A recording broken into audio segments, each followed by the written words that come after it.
Hey everyone and welcome back. Today we're going to be taking a deep dive into mentor leadership Oh, nice. with former NFL coach Tony Dungy. I love it. So we're going to be looking at excerpts from his book and audio recordings where he unpacks his approach to leadership and the impact of mentorship. It's so much more than just football, Yeah, I think what I find compelling is how Dungy's principles can apply to pretty much any field. absolutely. And Dungy was shaped by incredible mentors himself, Oh, yeah. like his father and the legendary coach Chuck Noll. Right, right. He's even got this kind of unexpected story about how his high school assistant principal Oh, I know that one. played a big role in his journey. Yeah, where he almost quit football. Yeah, got it. So Dougie's in high school and feels like racial bias is preventing a friend from being chosen as captain. Uh-huh. A few other black players quit the team in protest, Right. and Dungy, always a bit of a firebrand, he joins them. Makes sense. So that's where the assistant principal, Mr. Rocknor, comes in. It's funny. You wouldn't expect an assistant principal to get so involved. I know. But Mr. Rocknor saw something in Dungy. Yeah. So he invites him over, not to lecture, but just to connect, To talk. Yeah, he reminds Dungy about his passion for football and the responsibility he has to those other players that followed him. See, that's what I love about this story. It shows how powerful genuine relationships are in mentorship. It's not just about giving advice, it's about showing you care. Exactly. And then there's this, pivotal moment. Okay. Mr. Rocknor asks him, why would you let anything stop you from doing what you have the ability to do? Whoa. Man, that's a powerful question. And that question, coupled with that genuine concern, I think that was a turning point for Dungy. Absolutely. He realized he was letting pride and frustration kind of overshadow his true potential. Yeah, he swallowed his ego, rejoined the team, Yeah. and the rest is history. It's a great story.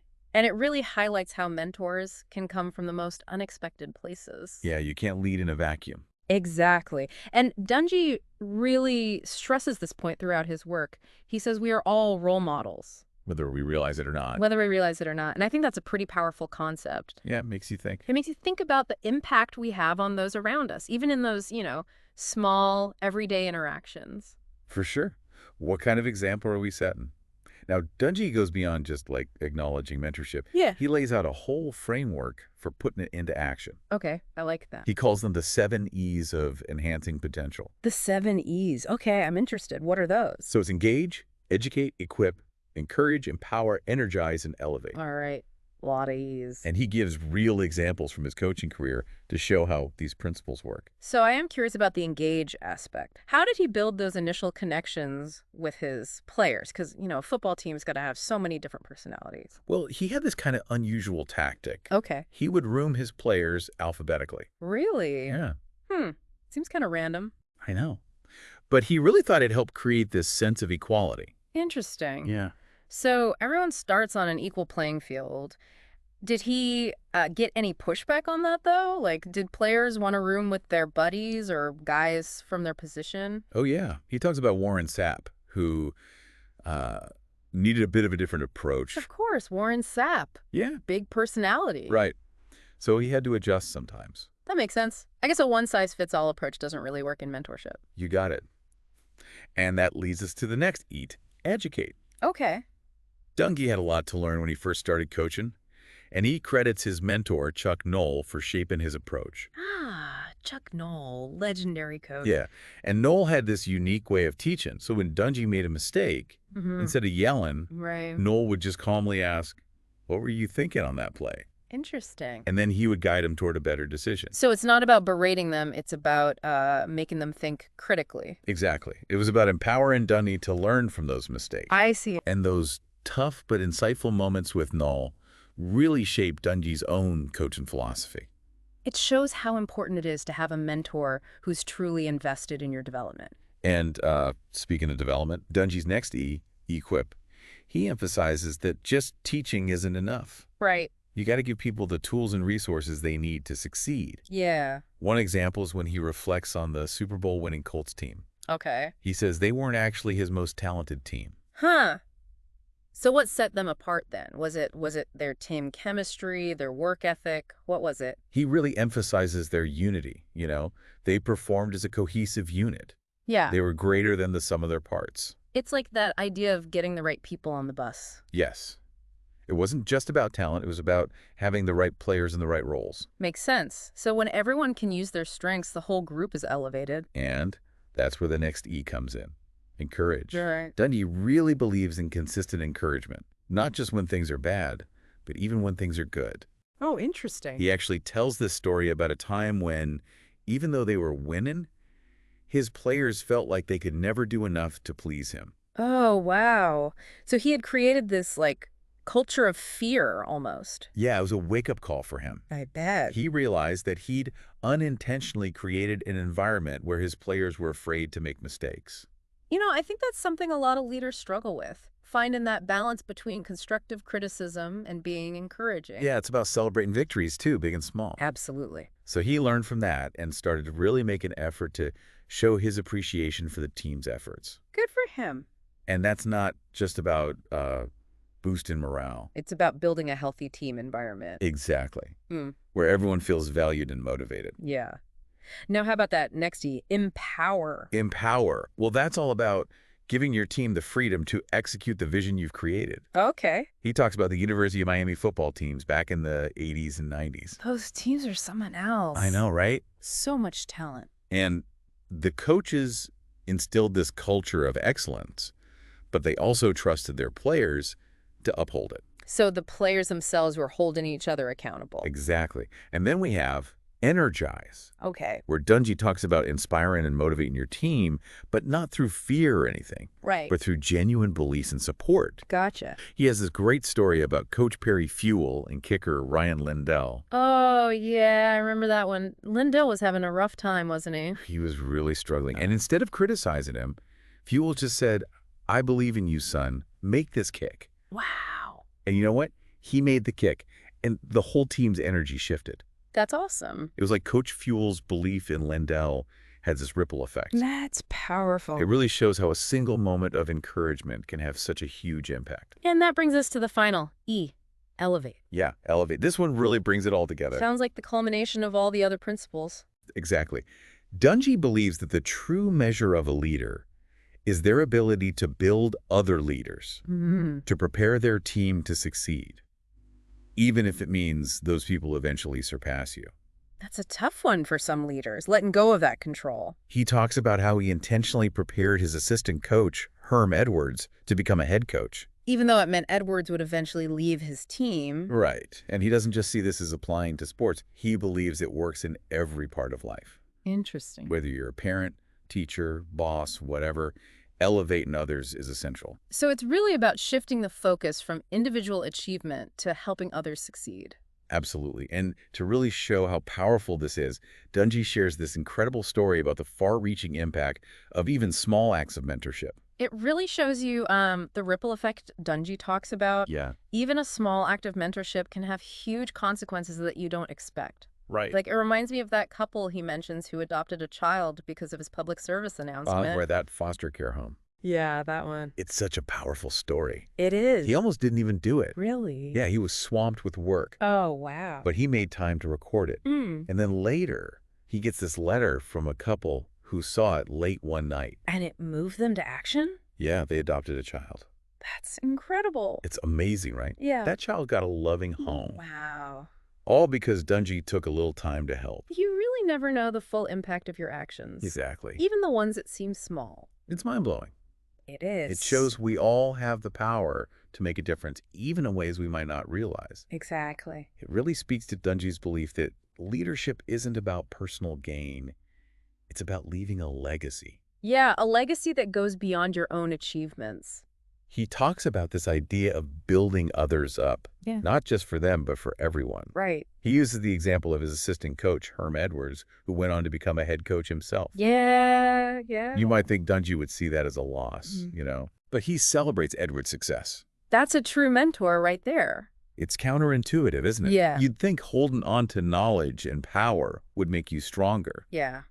But Dungy says elevating others actually makes the whole organization stronger. It's about creating a culture where everyone feels empowered to be their best. Exactly. Think about Dungy's emphasis on building that positive team culture in Tampa Bay and Indianapolis. Yeah. It wasn't just about winning games. It was about creating an environment where everyone felt valued. Exactly, Valued. and challenged to grow. Yeah. And, that approach clearly worked. Oh, yeah. Super Bowl appearances with both teams. A true legacy of excellence. And his impact goes way beyond the wins and losses. Yeah. He instilled this whole culture of mentorship. And speaking of ripples, that story about the couple who adopted a child, Yeah. it ties into something Dungy talks about a lot, living a life of significance. Mm. He doesn't think true success is about money or awards, but the positive impact you have on others. It's a powerful concept. I know, right? In a world that's so focused on individual achievement, Right.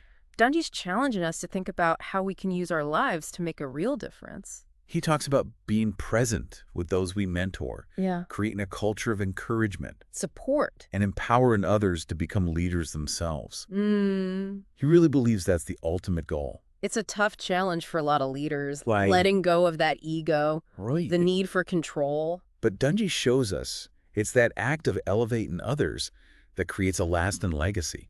It's about fostering growth and development Yeah. where everyone can reach their full potential. And it shifts the focus from individual achievement to collective success. Hmm. Something else that's really interesting is how Dungy talks about mentorship as a two-way street. Oh, yeah. Yeah.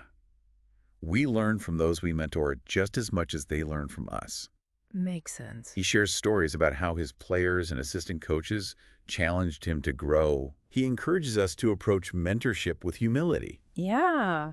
recognizing we don't have all the answers. It's about building a true partnership, Right. a collaborative journey. And that collaborative spirit is key for a positive and productive mentor relationship. I agree. Dungy also talks about setting clear expectations and providing the tools for success. Makes sense. He compares it to coaching, where he'd break down complex plays into smaller steps for his players. So they could master the fundamentals. Right. And build their confidence. That approach can apply to anything. Yeah. Whether it's someone's career, personal life, spiritual journey. It's about meeting people where they are. Exactly. And understanding their challenges. And giving them the guidance and support they need. And don't forget about feedback. Oh, yeah. Both positive and constructive. To help them learn and grow. Dungy believes feedback should be specific, actionable, and encouraging. Yeah, makes sense. He emphasizes celebrating successes, too, Big and small. to keep people motivated and help them see their progress. It's a tough balance sometimes. It is. Giving honest feedback while still being supportive. It's crucial, though, Absolutely. for growth and accountability. Now, we can't forget about the role of faith in Dungy's approach to mentorship. Yeah, he really believes it provides a foundation of strength and guidance, helping us navigate the challenges of leadership and stay focused on our purpose. It's inspiring to see how he integrates his faith into his leadership. It's not about preaching or anything. Right? It's about drawing strength and wisdom from his own spiritual journey Yeah. and letting that inform how he mentors others. He encourages us to see mentorship as a call-in, Yes. a way to make a positive impact on the world. It really elevates mentorship beyond just personal growth. It becomes about making a difference, Right. leaving a legacy of love and kindness. And that legacy is built one relationship, one interaction at a time, It's about seeing the potential in others. and empowering them to be their best. Dungy's message is so powerful because it shows us we can all be mentors. You don't need a special title or anything. It's about that genuine desire to help others. And that takes us back to your question, right? Yeah. How do we apply Dungy's principles to our own lives? Right. How do we become better mentors? Well, I think one key takeaway is to be intentional about it. Yeah. Mentorship doesn't just happen. We have to make an effort. We got to create opportunities for growth. Exactly. And it starts with identifying the people we can mentor. Right. It could be anyone. Our kids, colleagues, friends. Someone you meet through volunteering. And once we've found those people, Yeah. we need to commit to invest in time and energy in the relationship, Be present, listen, offer guidance, support. and create that culture of encouragement and empowerment Right. Where they feel safe to take risks. to learn from mistakes and grow. And we have to lead by example. Yes. Model the behaviors we want to see. If we want to develop leaders who are honest, hardworking, compassionate. We got to be those things ourselves. Exactly. It's about living our values every day. Showing those principles of mentor leadership in everything we do. And being vulnerable, Yeah. admitting her own weaknesses. Showing them that it's okay to not have all the answers. Dungy's message is a great reminder that mentor leadership isn't just about results. Right. It's about making a positive impact on people's lives Helping them become their best selves. and creating that ripple effect of positive influence. His work has been so impactful. Yeah. You can tell his message resonates with people. Absolutely. He's gotten so many letters and emails from people who've been inspired by him. I bet. And he speaks all over the world now, sharing his insights. It's amazing. His legacy goes way beyond his coaching career. He's a true mentor leader. Yeah. Someone who's dedicated his life to building others up and making the world a better place. And his example challenges us to do the same. It's really inspiring. And he makes it clear that anyone can be a mentor. Yeah, you don't need a special title. It's about wanting to help others grow. He talks about seeing the potential in everyone, even those who might be struggling. Offer guidance and support, not judgment.